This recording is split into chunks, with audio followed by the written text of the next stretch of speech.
ओम अज्ञानतिमिरान्धस्य ज्ञानञ्जनशलाकया चक्षुरुन्मीलितं येन तस्मै श्रीगुरुवे नमः। भगवते वासुदेवाय ओम नमो भगवते वासुदेवाय ओम नमो भगवते वासुदेवाय।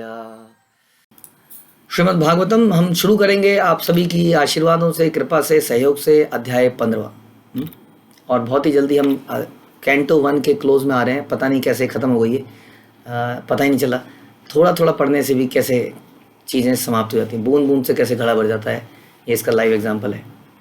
श्रीमद् भागवतम पहला कैंटो अध्याय 15, शीर्षक है पांडवों की सामयिक निवृत्ति। तो हम सुन रहे हैं, यदि आपको याद होगा पिछले अध्याय के अंत में हमने सुना किस प्रकार अर्जुन जो है हस्तिनापुर में वापस आते हैं द्वारका से, और युधिष्ठिर महाराज बड़े परेशान हैं कि हुआ क्या है आखिर। और अंत में वो एक बहुत महत्वपूर्ण प्रश्न पूछते हैं कि क्या तुम्हारे मित्र कृष्ण तो नहीं चले गए। अब देखते हैं आगे क्या होता है। सुत उवाच एवं कृष्ण सखा कृष्ण भ्राता राज्ञा विकल्पितः नानाशंक आस्पदम रूपम कृष्ण विश्लेष कर्षितः।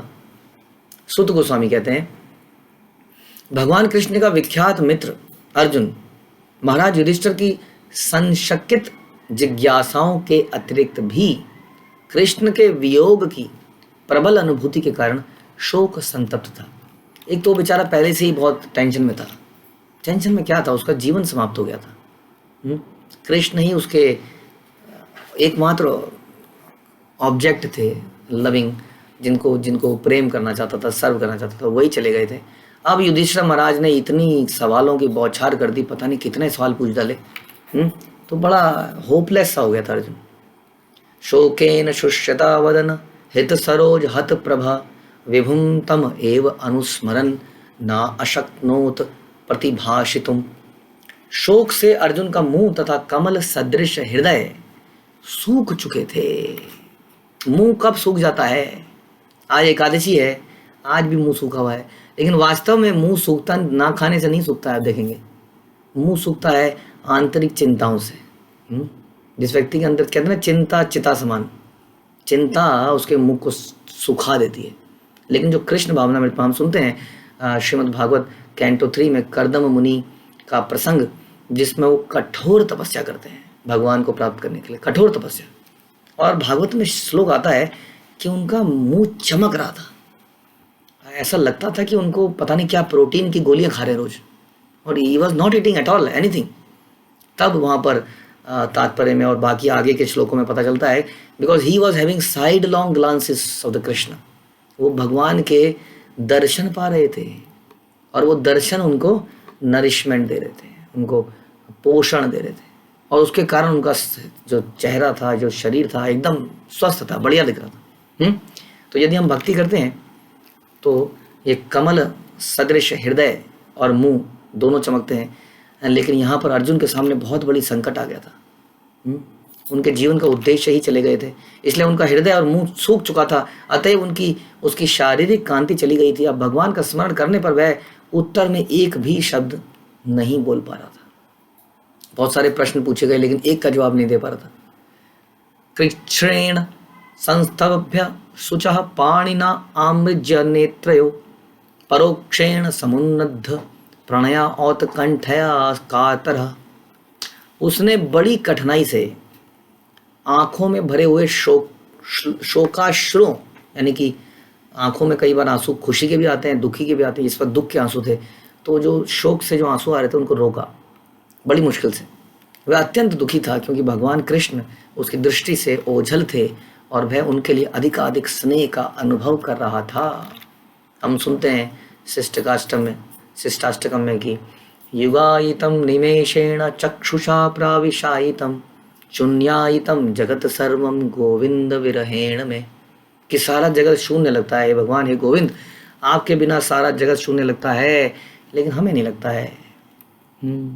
हमें तो तब लगता है जब मेरा आयो रे मेरा सांवरा बावरा समथिंग, जब वो कहीं चला जाता है तो जगत शून्य लगता है। जब मेरा बच्चा हृदय का टुकड़ा चला जाता है तो मुझे बुरा लगता है। वास्तव में जैसा हम पहले भी सुन चुके हैं रामानंद राय के प्रसंग में, कि जीवन से भक्तों का जाना सबसे दुखद वस्तु होनी चाहिए। लेकिन क्योंकि हम देहात्म बुद्धि में हैं, भगवान चले जाएं, भक्त चले जाएं तो दुख उतना नहीं होता है, लेकिन मेरे कोई देहात्म, देह से रिलेटेड, मेरी शरीर से रिलेटेड संबंधी चले जाते हैं तो हमें नेचुरली एक अट्रैक्शन है, एक अफेक्शन है, एक अटैचमेंट है, उसके कारण से बड़ा दुख लगता है। लेकिन यहाँ पर अर्जुन जो है बहुत दुखी हैं क्योंकि भगवान उनके जीवन से चले गए। हाँ, तो उन्हें क्या, युगायितम निमेषण, एक सेकंड भी युग के समान लगता है भगवान के जाने के बाद। हाँ, शून्यायितम जगत सर्वम गोविंद विरहेण में, हे गोविंद आपके बिना। हाँ, तो ये हमें सोचना चाहिए कि मेरे हृदय में ये भाव आएगा कब। हाँ, शिष्टाष्टकम पढ़ने का यही मतलब है ना, वाई वी रीड डेली, हम मॉर्निंग में पढ़ते हैं कि नहीं। पर्पज यही है कि हम इसको चिंतन करें, क्या मेरे हृदय में ऐसा कृष्ण के प्रति विरह पैदा है? क्या उसका एक सेकंड भी कुछ मात्रा में है? तो ये सोचना चाहिए। तो यहाँ अर्जुन के हृदय में तो है सख्यम मैत्रीम सौहृदम च सारथ्य आदिशु संस्मरन नृपम अग्रजम इति आह बाष्प गद गदया गिरा। भगवान कृष्ण को तथा उनकी शुभकामनाओं, आशीषों, घनिष्ठ पारिवारिक संबंध एवं उनके रथ हाँकने का स्मरण करके अर्जुन का गला रुंध गया। भारी सा बड़ा इंपॉर्टेंट बात बोली जा रही है। क्या बोली जा रही है? We should always remember what are the activities with devotees have done in my life. मेरी ज़िंदगी में, मेरी लाइफ में डिवोटीज़ ने मेरी कब कब मदद करी, कृष्ण मेरे जीवन में कब कब आए, भक्त मेरे जीवन में कब कब आए, गुरु ने मेरे लिए क्या क्या किया। अक्सर हम इसको भूल जाते हैं, मेरे साथ भी होता है। हाँ, याद करने का प्रयास करना पड़ता है, बहुत मेहनत करनी पड़ती है, क्योंकि हम स्वभाव से क्या है, हम लोग अनग्रेटफुल हैं स्वभाव से। Gratefulness is a great virtue. अगर आप अपने बच्चों में, अपने अंदर कुछ भी एक क्वालिटी लाना चाहते हैं तो which is that is gratefulness, कृतज्ञता। ये बहुत ही इंपॉर्टेंट चीज़, क्योंकि हृदय को कोमल बनाती है, बहुत कोमल बनाती है। विनम्रता भी उसके अंदर आती है जो ग्रेटफुलनेस फील करता है। तो इसलिए कहते हैं one who is not grateful is great fool. जो व्यक्ति ग्रेटफुल नहीं है वो मूर्ख है। हाँ, हमेशा हमें ये सोचना चाहिए कि मैं कुछ भी नहीं हूँ, मैंने अपनी लाइफ में कुछ भी नहीं किया, ये तो गुरु की कृपा थी। गुरु की कृपा साक्षात रूप में नहीं आती है कई बार, है ना। गुरु की नज़र, उनकी वाणी, उनका आशीर्वाद ही हमारे लिए सब कुछ है। ज़रूरी नहीं है कि गुरु आके पर्सनली कुछ कर रहे हों हमारी लाइफ में, but even if he is there, वो उनकी ब्लेसिंग्स, उनकी स्माइल, जब वो हम उनके पास जाते हैं, उनके सरेंडर करते हैं, उनकी दी गई तरीके से लाइफ को जीते हैं, उनकी आज्ञाओं का पालन करते हैं और उनके चेहरे पे स्माइल आती है, तो that means all his blessings are with us. और जब उनके चेहरे में स्माइल नहीं आती है तब समझना चाहिए सब कुछ सत्यानाश हो गया, सब सर्वनाश हो गया। ऐसा ही हुआ था बृहस्पति और इंद्र के बीच में, कि बृहस्पति सभा में आए और इंद्र अनग्रेटफुल हो गया। ही बिकेम अ ग्रेटफुल, कि वो अपने गुरु को ग्लोरीफाई नहीं कर पाया। गुरु आए और अननोटिस्ड उस सभा से चले गए, and that was the end of Indira. वो इंद्र का अंत था। और इंद्र को बहुत जल्दी बात रियलाइज़ हो गई कि मेरे से बहुत भारी गलती हो गई है। वो अपने गुरु को मनाने के लिए पीछे पीछे दौड़े, लेकिन गुरु इतने नाराज़ हो चुके थे कि उन्होंने अपने आप को अंतर ध्यान कर लिया, अदृश्य हो गए और इंद्र के सामने ही नहीं आए। ऐसी स्थिति हमारे जीवन में कभी ना हो। प्रार्थना कीजिए सब लोग, कभी हम अपने गुरु को इतना नाराज़ ना कर दें। हाँ, ऐसी हालत में तो हो कम से कम की क्षमा मांग सकें। तो यहाँ पर बता रहे हैं कि उनको सब बातें याद आई। कौन सी बातें आई? किस प्रकार उन्होंने रथ को हाँका था मेरे लिए। What was the need for Krishna. क्या ज़रूरत थी कृष्णा को ड्राइवर बनने की? क्या ज़रूरत थी? क्या वो किसी को बोलते तो कोई और ड्राइवर नहीं बन सकता था? ये वही प्रश्न हो गया जो अकबर पूछते हैं बीरबल से, क्यों तुम्हारा भगवान बार बार आता रहता है? संसार में कोई काम नहीं है क्या उसके पास? क्या वो इतना कमज़ोर है? उसके पास कोई सैनिक नहीं है? और उसका आंसर बीरबल देते हैं कि जब एक बाप को बच्चे से प्रेम होता है तो उसको खाना खिलाने के लिए या उसकी रक्षा करने के लिए वो किसी को बोलते नहीं है कि तुम जाके उसकी रक्षा करो। तो जहाँ पे प्रेम संबंध होता है वहाँ पे व्यक्ति बोलता नहीं है कई बार, और यदि वो बोलता भी है तो भी उसकी कृपा ही है कि नहीं है? यदि भगवान अपने, जैसे भगवान गुरु को भेजते हैं, अब कोई बोले कि भगवान खुद ही क्यों नहीं आ जाते, ये भी उनकी कृपा ही तो है। गुरु इज़ रिप्रेजेंटेटिव कृष्णा। आचार्य माम अभिजानहि। आचार्य को भगवान ही जानना, भगवान जैसा ही जानना चाहिए, उसको वैसा ही रुतबा, रिस्पेक्ट मिलनी चाहिए। इसलिए कहते हैं कि ट्राई टू बिकम ग्रेट। एक क्वालिटी अपने अंदर डेवलप कीजिए, ओनली वन क्वालिटी। अगर और नहीं कर पा रहे हैं तो be grateful. Be grateful to Krishna, be grateful to guru, and be grateful to devotees and express it. ताकि आपके हृदय, जब हम इसको एक्सप्रेस करते हैं तो हमारा हृदय बड़ा बहुत प्रसन्नता महसूस होती है इसको करते हुए। लेकिन out of ignorance, out of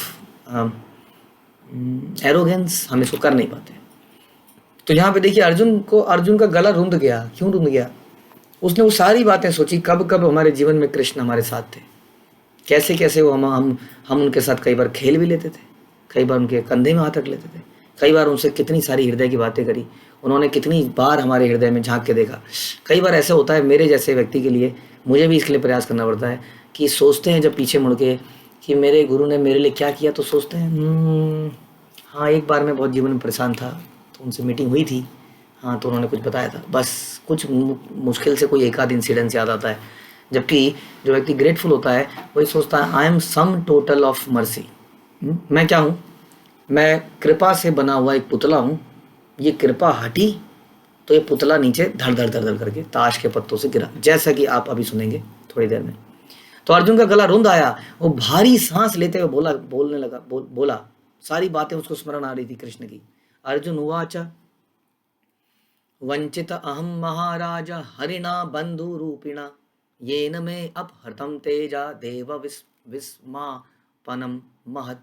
Arjun ने कहा, हे राजन, मुझे अपना घनिष्ठ मित्र मानने वाले भगवान हरि ने मुझे अकेला छोड़ दिया। इस तरह मेरा प्रबल पराक्रम जो देवताओं को तक चकित करने वाला था अब मुझ में नहीं रह गया। तो ये ताश के पत्तों की तरह गिर गई, ये इमारत गिर गई। जो इमारत कभी बुलंद थी वो इमारत अब ताश के पत्तों की तरह ढह गई। वही अर्जुन जो उन्होंने देवताओं को हरा दिया था, शिवजी से लड़ाई लड़ ली थी, शिवजी को लड़के प्रसन्न कर लिया था। हाँ, आप जानते हैं अर्जुन के कितने पराक्रम हैं। आपने देखा कि कैसे उन्होंने स्वयंवर किया द्रौपदी का। हाँ, किस प्रकार से वो एक चक्र के ऊपर मछली टंगी है, नीचे प्रतिबिंब में देखना है पानी में, पानी नीचे से हिल रहा है, हिलते हुए में कैसे मारा जाए, it was impossible for anybody. और उसने वो किया। और जानते हैं मछली में मारने के बाद वहाँ पे कर्ण इत्यादि योद्धा थे, किसी कारण से कर्ण को तो करने ही नहीं दिया गया कि तुम तो क्षत्रिय ही नहीं हो। अर्जुन के ऊपर सबने अटैक किया उसके बाद, और अर्जुन ने अपनी शक्ति से सबको हरा दिया। और ऐसा न जाने कितनी बार हुआ। वही अर्जुन आज कह रहा है कि मेरी सारी शक्ति चली गई, मेरा सारा पराक्रम चला गया। वास्तव में ऐसा हुआ था, आप सुनेंगे आगे कथा में तो पता चलेगा आपको। प्रैक्टिकली यही हुआ था कि उनके अंदर कोई शक्ति बची नहीं थी। तो मेरा जो घनिष्ठ मित्र थे, क्योंकि भगवान उनके साथ साख्य भाव में थे। हम जानते हैं भगवान के साथ हमारा वात्सल्य भाव हो सकता है, साख्य हो सकता है, दास्य हो सकता है, या माधुर्य हो सकता है। तो वो साख्य रस में थे, मित्रता के भाव में थे। लेकिन मित्र भी अपने आप को हमेशा दास मानता है कृष्ण का। तो बड़े चिंतित थे, बड़े परेशान थे। तो इसलिए यहाँ पर समझने की बात यह है कि हमारे जीवन में जितनी भी शक्ति, हम जो भी कुछ कर पा रहे हैं, वो हमें यही सोचना चाहिए, यस्य प्रसादात भगवत प्रसाद। ये जो कृपा है हमारे जीवन में, भगवान की कृपा है। और ये भगवान की कृपा आती है गुरु की कृपा से। और इस प्रकार से गुरु क्या बोलते हैं? गुरु बोलते हैं भक्तों की सेवा करो, तो भक्तों की कृपा आती है। तो इस प्रकार से सम टोटल ऑफ कृपा, जैसा मैं कह रहा था। यदि इन लोगों का आशीर्वाद हमारे पास ना रहे, जो कि अदृश्य फॉर्म में होता है, उनकी मुस्कुराहट में उनका आशीर्वाद होता है, तो हमारे जीवन में कोई शक्ति नहीं बचेगी। हम अहंकारी हो जाते हैं, इसलिए हम सोचते हैं कर्ता हम इति मन्यते। हम सोचते हैं ये सब मैंने किया। ध्यान रखिए, कृष्ण ने हमें कौन कौन सी शक्ति दी है, वो शक्ति को सबको हर कोई ध्यान रखे, ये शक्ति मेरी नहीं है, ये कृष्ण ने दी है। तो क्या करना है शक्ति का? इसको कृष्ण की सेवा में लगाना है, विच इज सेवा ऑफ द गुरु। दास दास दासानुदास। जो भी शक्ति आपको दी है, आप में से कोई बहुत अच्छा गाता होगा, कोई बहुत अच्छा लिखता होगा, कोई अच्छा बोलता होगा, कोई बहुत अच्छा भागता होगा, कई कलाएं आपके पास होंगी, कई बिजनेस करने में बहुत अच्छे होंगे। ये बिजनेस करने की कला भी कृष्ण से आई। भगवान गीता में कहते हैं I am the ability of man और woman whatever, I am the ability. यानी कि जो हमारे अंदर एबिलिटीज़ हैं वो हमारी नहीं है, वो एबिलिटी कृष्ण की है। बिल्कुल क्लियर है, इसमें कोई डाउट नहीं है। एक चिंगारी जैसे तो हैं हम, हमारी क्या एबिलिटी हो सकती है बताइए ज़रा। फिर भी हमें कितना प्राउड हो जाता है ना अपने ऊपर। I am something. देखिए मेरे को कितना समाज में लोग क्या क्या मानते हैं। मैंने एक लोहे के गोले को 600 मीटर दूर फेंक दिया।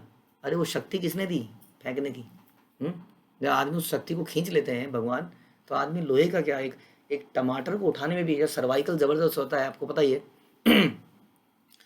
गले में कंठी माला, ये फूल की माला टंगी है ना, आप जानते हैं सर्वाइकल होने पे ये फूल की माला भी पेन करती है, ऐसा लगता है कि क्या रखा हुआ है गर्दन पे। ये दिस इज द रियलिटी, आप में से कईयों को होगा, पता होगा उन्हें। सोचिए कितनी शक्ति भगवान हमें देते हैं, और उस शक्ति खींचने पे हमारी हालत क्या हो जाती है। फिर भी फिर भी हम उस शक्ति को अपने लिए यूज़ करना चाहते हैं, और फिर भी हम ये कहते हैं ये मेरी शक्ति है। हम कृतज्ञ नहीं होते हैं, हम कृतज्ञ बन जाते हैं। हम याद ही नहीं रखते कि शक्ति दी किसने है। तो यही यहाँ पर बताया जा रहा है कि अर्जुन एकदम शक्ति विहीन हो गए कुछ समय के लिए। यस्य क्षण वियोगेन लोका ही अप्रिय दर्शना उक्थेन रहिता ही एषा मृतका प्रोच्यते यथा। मैंने अभी अभी उन्हें खोया है। ओहो, बोल दी बात, अभी तक बोली नहीं थी। मैंने अभी अभी उन्हें खो दिया है, जिनके क्षण मात्र वियोग से सारा ब्रह्मांड प्रतिकूल और शून्य हो जाएंगे, जिस तरह प्राण के बिना शरीर, जब हम बोल रहे थे शून्यायितम जगत सर्वम गोविंद विरहेण में, सारा जगत कैसा हो जाएगा, शून्य। और आपने सुना कितने सारे अपशगुन हो चुके थे, बिकॉज कृष्णा चले गए थे। और लोग संसार में आजकल भूल चुके हैं भगवान को, इसलिए इतनी सारी मुसीबतें हैं। तो मैंने उन्हें अभी अभी खोया है। हाँ, और जिनके वियोग से सारा ब्रह्मांड शून्य हो जाए, प्राण के बिना शरीर हो जाए, ऐसा मैं महसूस कर रहा हूँ इस वक्त। हाँ, और ये बोलते बोलते वो अपना रोक नहीं पाया अपने आप को, टूट गए, गिर गए बहुत बुरी तरीके से। तो इस तरह से अर्जुन का जो है अटूट प्रेम यहाँ पर दिख रहा है भगवान के लिए। तो भगवान को हमें केवल जानना नहीं है, उनसे केवल डरना नहीं है ना। भगवत भक्ति श्रीमद् भागवतम हमें भगवान से प्रेम करना सिखाती है। We have to love Krishna, and love means to serve unconditionally. हमें भगवान से प्रेम करना है, हमें भक्तों से प्रेम करना है। वो प्रेम करने का मतलब ही क्या है? प्रेम करने का मतलब ही है कि ऑलवेज रिमेंबरिंग हाउ इम्पोर्टेंट ये मेरे जीवन में कितने इंपॉर्टेंट है ये भक्त लोग। किसी तरह से नाराज़ ना हो जाएं, कैसे मैं इनकी सेवा करूं, कैसे भगवान मेरे से हमेशा प्रसन्न रहें, किसी तरीके से मेरी सेवा को एक्सेप्ट करें। ये प्रेम जो हम देख रहे हैं अर्जुन का, ये प्रेम अगर हमारे हृदय में आ जाए भगवान के लिए, तो गुरु के लिए, भक्तों के लिए, तो दैट मीन्स आप समझ लीजिए we are successful in life. Success का क्राइटेरिया यही है। अगर हम ये प्रेम पैदा कर पाए, इस प्रेम के लिए बहुत कुछ करना पड़ता है, इसके लिए बहुत कुछ देना पड़ता है, अपने आप को, अपनी ईगो को, अपने समय को। लेकिन जैसे कि हम लालची हैं ही, हम हर चीज़ का संग्रह करना ही चाहते हैं, देने में हमें बड़ी दिक्कत है, समय भी, अहंकार भी, बुद्धि भी। तो इसलिए जो देगा नहीं उसको कुछ मिलेगा नहीं। क्योंकि भगवान कहते हैं ये यथा माम प्रपद्यन्ते ताम तथैव भजामि हम। जो मेरे को जिस प्रकार अप्रोच करता है मैं वैसे ही रिएक्ट करता हूँ। कहते हैं ना, जितना गुड़ डालोगे उतना ही मीठा होगा। हम कहेंगे अपने घर में बैठे बैठे जब कर लेंगे प्रभु जी बस, और हमें कोई मतलब नहीं, प्रभु जी बहुत है, क्लास अटेंड कर तो रहे हैं चुपचाप, ना तो किसी से कनेक्शन है, ना किसी के प्रति सरेंडर है, ना किसी के प्रति आज्ञाकारिता है।